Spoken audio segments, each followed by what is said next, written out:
Jag, Bengt Anders Mattias Jansson. Har dig, Annika Sofia Bos.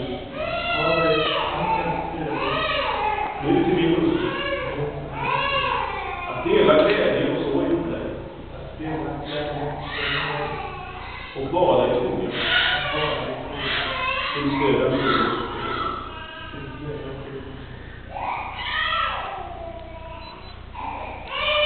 Jag, Annika Sofia Bos. Ta dig, Bengt Anders Mattias Jansson. Nu till min man. Att dela glädje och sorg med dig. Vara dig trogen. Till stöd av Jesus.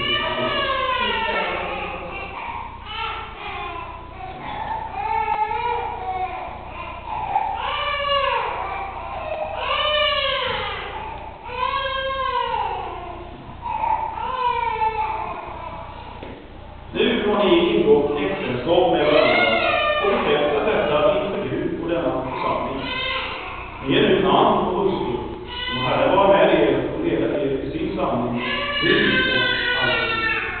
Nu, Mattias, kommer vi till oss och säga tysta till hustru.